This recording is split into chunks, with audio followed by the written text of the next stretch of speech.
One day, you realize the woman sleeping next to you isn't the same woman you married. She still wears your last name, still makes small talk over dinner, still posts family photos on Facebook. But she's gone. Not physically, but emotionally. Her eyes don't light up for you anymore. She laughs at her phone now, at shirtless 20-somethings on Instagram. She's started watching Bridgerton again, whispering about self-love and finding herself. She buys new clothes, new lipstick, a new story to believe in. She says she's just trying to feel alive again. But the truth? She's already halfway out the door. Then it happens. That sentence every man dreads. I love you, but I'm not happy. You sit there stunned, wondering what you did wrong. Because while you were busy building stability, she started chasing chaos. A few months later, she's posting selfies with someone who could be your son. The comments say, "Queen energy," and "You go girl." But behind that fake confidence is something far darker. Because when a woman over 40 suddenly wants younger men, it's rarely about passion. It's about panic, the fear of fading, the terror of feeling invisible. She's not leaving you for him. She's abandoning herself, and you're just collateral damage. Here's the part no one wants to say out loud. When a woman hits her 40s and suddenly starts craving younger men, it's almost never about lust. It's not about wild passion, not about rediscovering her sexuality. It's about fear. It's about the slow, cruel realization that time doesn't ask for permission. It keeps moving, and one day she looks in the mirror and doesn't recognize the woman staring back. She sees the lines, the fading glow, the tired eyes that once sparkled when she believed she had all the time in the world. She remembers being desired effortlessly, when all she had to do was walk into a room and the air shifted. Now, she's invisible. The compliments have dried up. The glances have moved on to younger faces. Her husband, the man she built her life with, has become part of the furniture. Reliable, predictable, safe. But safety doesn't make her feel alive. Not anymore. Every day beside him reminds her of everything she didn't become, every dream she shelved for later that never came. So instead of facing that emptiness, she creates a new story, one where she's still wanted, still powerful, still young enough to be desired. That story starts online. A few likes, a few flirty comments, a dopamine hit disguised as confidence. Then comes the gym membership, the tight leggings, the late-night workouts at the hours when the younger crowd is around. She tells herself it's about fitness, but it's not. It's about validation. It's about walking past a mirror and thinking, maybe I still have it. It's about chasing a feeling she hasn't had in years. When she meets the younger guy, the trainer, the co-worker's son, the smooth talker from social media, it feels electric. He looks at her like she's not invisible. He laughs at her jokes. He tells her she's different, sophisticated, exciting. For the first time in a long time, she feels seen. But what she doesn't realize is that this attention isn't love. It's a performance. And she's not the audience. She's the act. The younger man isn't chasing her. He's chasing the experience, the story, the thrill of being with an older woman who knows what she wants, or at least thinks she does. She believes they're connecting on a deeper level.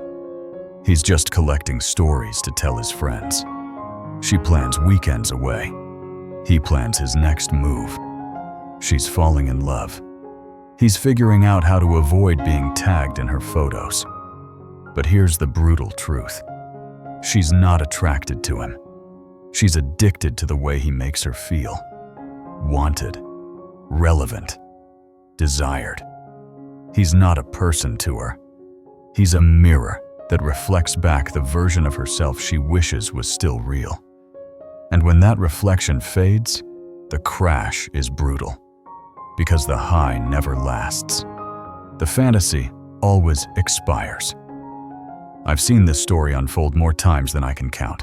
Women in their 40s and 50s who once had everything, careers, marriages, families, walk into a therapist's office or sit at a bar crying into a glass of wine. They call it empowerment, but it sounds like exhaustion. They talk about freedom, but it feels like chaos. They whisper that they finally feel alive again, but what they really mean is they're terrified of disappearing. One woman I knew left her husband of 20 years for a 28-year-old personal trainer. She said he made her feel young again. She funded his dreams, paid his rent, bought him a car. 6 months later, he disappeared.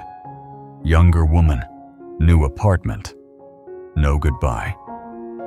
She was left broke, embarrassed, and too ashamed to tell her friends they were right. She didn't fall in love. She fell into denial. And she's not alone. You can scroll through social media and see it everywhere. Women posting self-love selfies at bars, writing captions about independence while secretly checking who liked their pictures. They tell themselves it's about liberation, but every filtered photo screams one thing: please notice me. The louder the performance, the deeper the insecurity. Because truly confident people don't need to prove they're desirable. They just are. This illusion of empowerment has become an industry. The world keeps telling women that age is just a number, that they can have everything at any age: beauty, love, validation, youth. But that message isn't truth. It's marketing. Dating apps, cosmetic surgery clinics, self-help books, they all make billions selling hope to women terrified of fading relevance. They don't sell confidence. They sell denial, packaged as empowerment. What makes it worse is how the roles flip. The same woman who once wanted to be cherished now becomes the pursuer. She pays for dinners, for trips, for love. She becomes the one texting, waiting, hoping. For the first time, she's living what men have felt for decades: the pain of giving everything and still not being enough.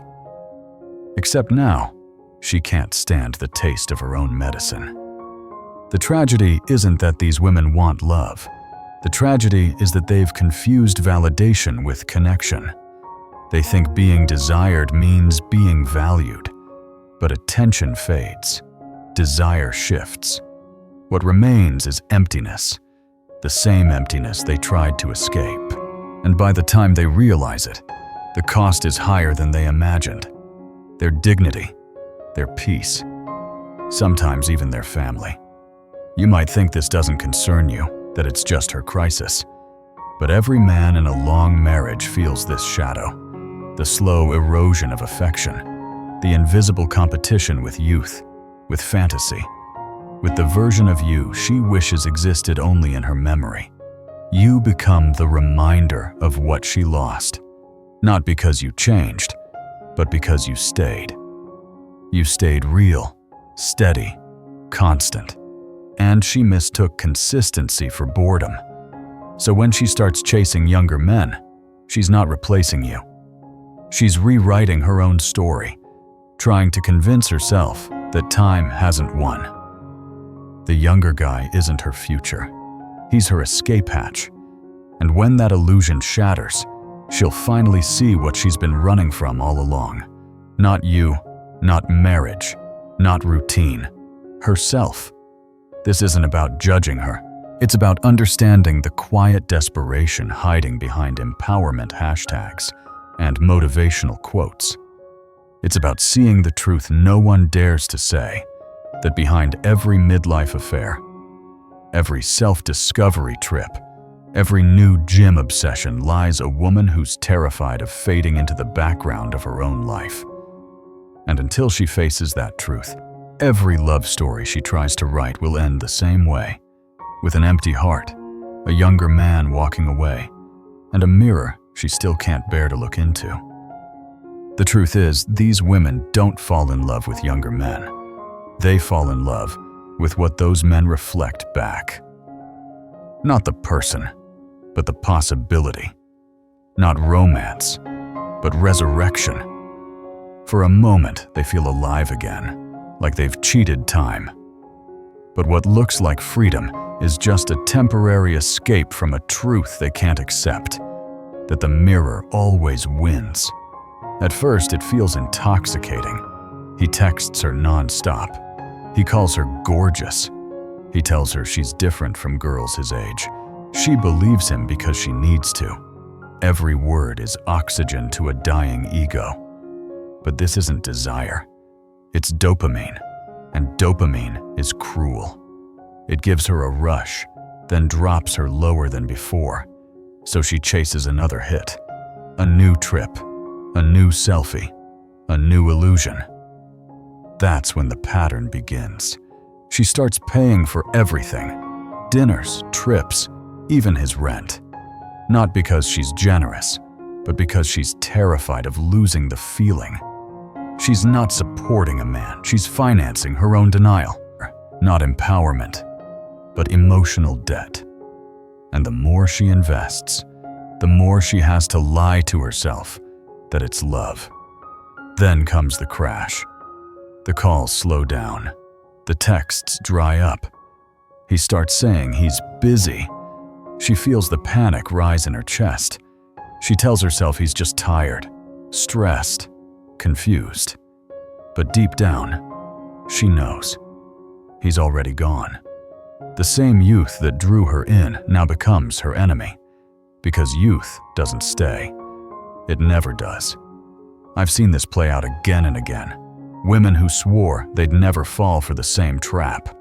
Executives, lawyers, mothers, crying over a man they bought shoes for. They call it heartbreak, but it's humiliation. Because the world warned them, and they didn't listen. They thought they were different. They thought they could rewrite biology with confidence and cash. But biology doesn't negotiate. Not cruelty, but consequence. That's what this is. Nature doesn't care about hashtags or self-help slogans. Time doesn't apologize. Every like, every filtered photo, every gym selfie, it all feeds the illusion that desire can be bought back.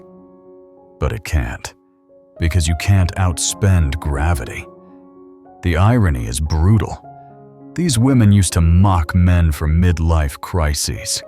The sports cars, the hair plugs, the younger girlfriends. But now they're living the same story, just dressed in prettier words. They call it empowerment. They say they're finally living. But it's not power. It's panic in disguise. A 45-year-old man who dates younger women does it because he can. A 45-year-old woman does it because she has to. One is desire. The other is desperation. That's not sexism. That's economics. Men's value compounds with time, success, confidence, resources.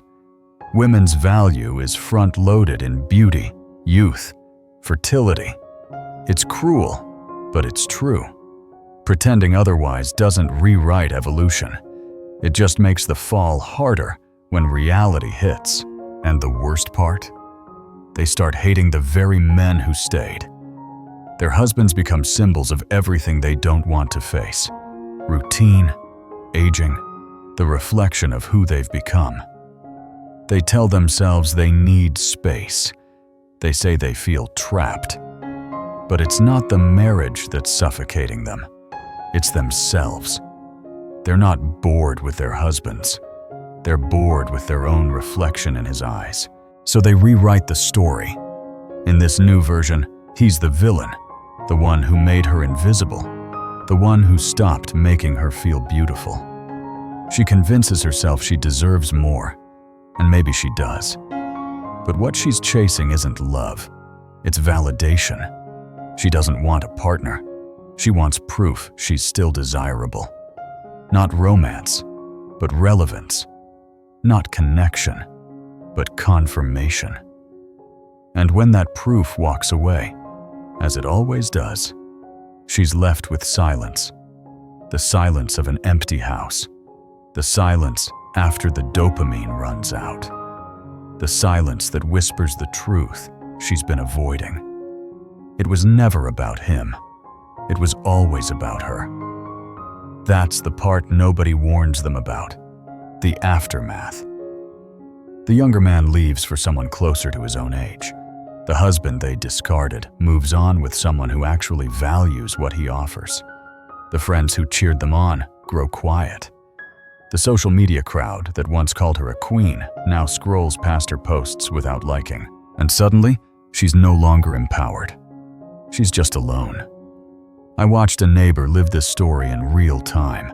Mid-40s, beautiful, smart, funny.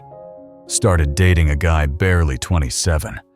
For a while, she glowed.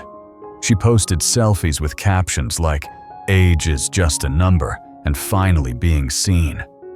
3 months later, she was paying for his car repairs. 6 months in, she covered his rent.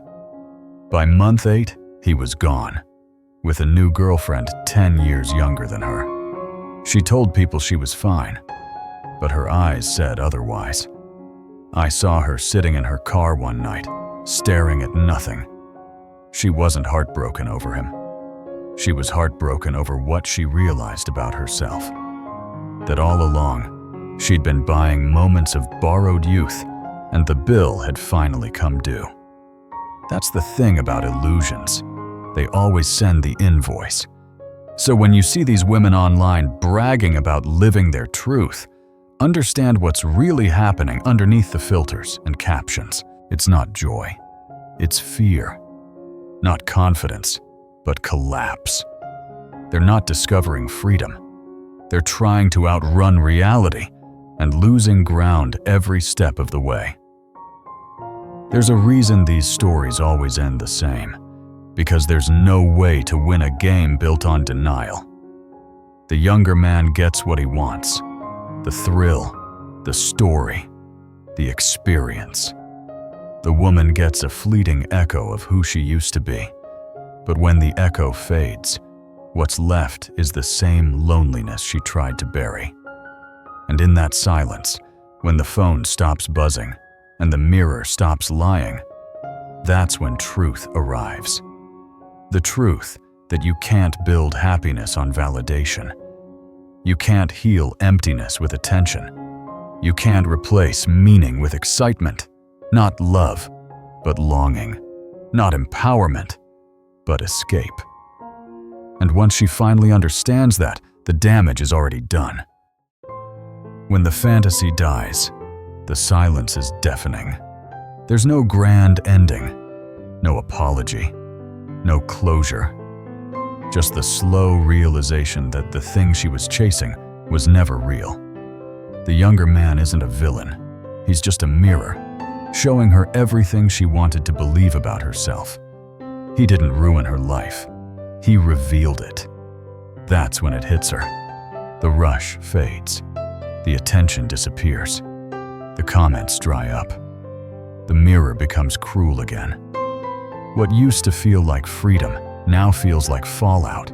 Not empowerment, but emptiness. Not liberation, but loss. She sits in the home she once shared with her husband. The rooms feel different now. Colder, smaller. The laughter that used to fill the kitchen has been replaced with the hum of her phone, waiting for a message that will never come. The man who once loved her has moved on. The younger one has vanished. And she's left with the one person she was trying to escape all along. Herself. That's the cruel joke of it all. You can leave the marriage, the house, the routine, but you can't outrun your own reflection. Wherever you go, it follows. Because what she was fighting wasn't boredom or routine. It was time. It was mortality. It was the quiet truth that beauty fades and attention fades with it. She thought younger men were the cure for her unhappiness. They weren't. They were the symptom. She thought validation was love. It wasn't. It was anesthesia. She didn't want passion. She wanted proof she still mattered. But when the illusion broke, she realized she'd been trading dignity for dopamine. I've heard these confessions in therapy offices, coffee shops, quiet backyards. They always sound the same. I thought he loved me. I thought I was special. I thought I could start over. And then the silence, the tears, the shame. The women who once preached about empowerment now whisper about regret. They weren't chasing men. They were chasing youth, relevance, the ghost of who they used to be. One woman told me she drained her savings supporting her younger boyfriend's dream business. Another admitted she paid off his debt. Another, a corporate executive, confessed she nearly lost her job because she couldn't focus at work. The younger man didn't ruin her career. She did, trying to buy back a feeling that money can't purchase. And yet, society keeps applauding the delusion. You go, girl. Age is just a number. Live your truth. But the truth doesn't need slogans. The truth stands quietly while the fantasy burns itself out. Every culture loves to celebrate rebellion until the bill comes due. But this rebellion isn't freedom. It's decay with lipstick. Not feminism, but fantasy. Not equality, but escape. What no one tells these women is that men face this same war too. The midlife crisis doesn't care about gender. Men just express it differently. A man buys a sports car. A woman buys a new identity. Both are terrified of irrelevance. Both are fighting time with money, attention, distraction. The only difference? When men break, the world mocks them. When women break, the world cheers. But both are dying inside the same way. If you're a man watching your wife unravel like this, understand something. It's not your fault.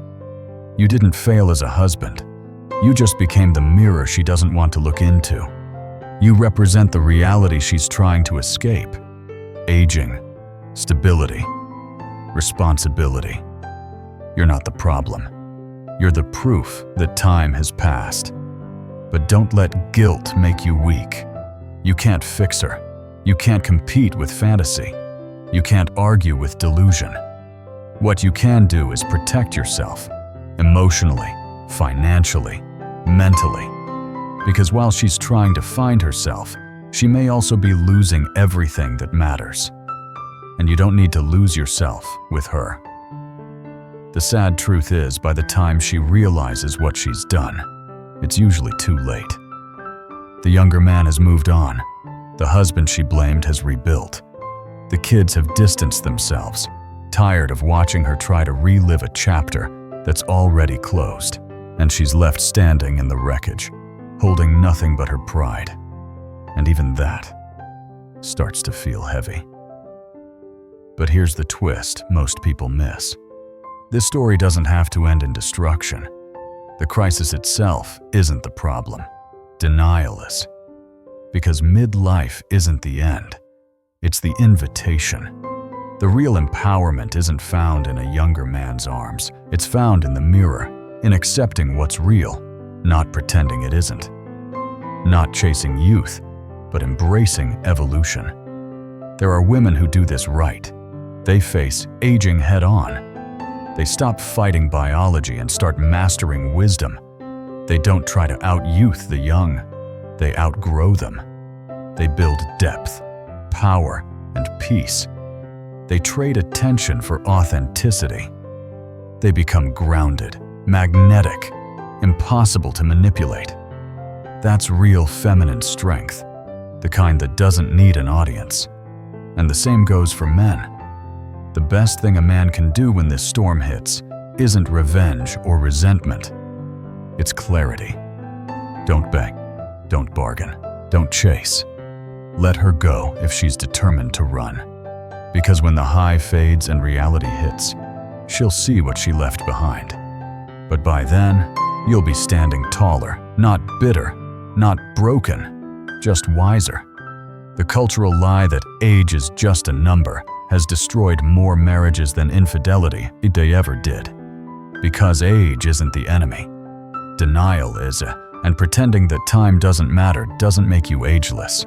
It makes you lost. Reality always wins, and those who make peace with it early win with it. When the midlife storm passes, what's left isn't the woman she used to be. It's the woman she chooses to become. She can either keep chasing the echo of who she was, or start building the life she was too scared to claim.